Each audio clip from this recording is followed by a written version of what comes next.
আপনার ফোনেও যদি বিরক্তিকর অ্যাড আসে তাহলে আজকের ভিডিওটি আপনার জন্য, কারণ আমি এই ভিডিওতে দেখাবো এমন একটি টেকনিক যেটার মাধ্যমে আপনি আপনার ফোন থেকে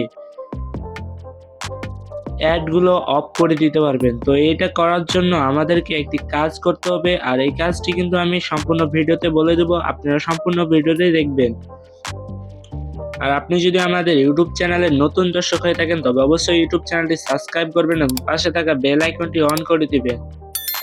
তো আপনার ফোনে কিন্তু অ্যাপসে যেখানে আপনি যখনই ঢোকেন তখনই কিন্তু অ্যাপসে অ্যাড আসে, বা কোনো কিছু এক্সপোর্টিং করে তখন অ্যাড আসে। তো এইসব অ্যাডগুলা যদি আপনি বন্ধ করেন তাহলে আপনাকে এক কাজ করতে হবে।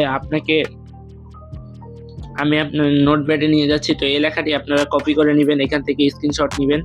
তো এই স্ক্রিনশট নেবেন, এই যে এই লেখাটি, এখান থেকে এই লেখাটি কপি করে নেবেন। সেখানে নীল কালারের লেখাটি দেখতে পাচ্ছেন, এই লেখাটি আপনারা কপি করে নেবেন।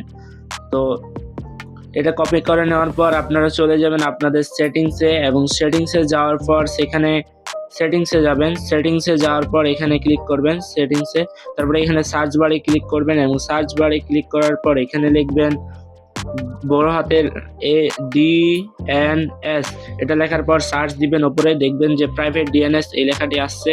তো এটার উপরে ক্লিক করবেন। এটার উপরে ক্লিক করার পর আপনারা দেখতে পারেন প্রাইভেট ডিএনএস, তারপরে এটার প্রাইভেট ডিএনএস এ ক্লিক করে দিবেন। তারপরে আপনাদের এখানে অটো অথবা অফ করা থাকতে পারে, তারপরে আপনারা কনফিগার প্রাইভেট ডিএনএস এই লেখাটির উপরে ক্লিক করবেন।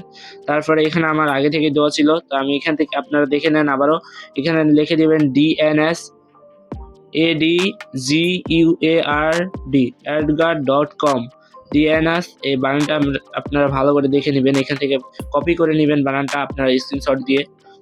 তারপরে এটা লিখে দেওয়ার পর আপনাদের যদি সেভ বাটন থাকে তাহলে আপনারা সেভ বাটনে চাপবেন। আমার অটো সেভ, তারপরে আমি এখান থেকে ব্যাকে প্রেস করে দিলে হয়ে যাবে। তো এখান থেকে আর কোনো ধরনের অ্যাড আসবে না আপনার ফোনে। আপনার ফোনে যখন কোনো কিছু এক্সপোর্টিং করবে বা কোনো কিছু ডাউনলোড করবেন বা কোনো অ্যাপসের মধ্যে প্রবেশ করলে যখন অ্যাডগুলো আসতো, এখন থেকে আর আপনার ফোনে অ্যাড আসবে না। আর আপনি আমার ইউটিউব চ্যানেলে যদি নতুন দর্শক হয়ে থাকেন তবে অবশ্যই ইউটিউব চ্যানেলটি সাবস্ক্রাইব করবেন, আর ভিডিওটি ভালো লাগলে অবশ্যই একটা লাইক করবেন। দেখা হচ্ছে পরবর্তী ভিডিওতে, ততক্ষণ সুস্থ থাকবেন। আল্লাহ হাফেজ।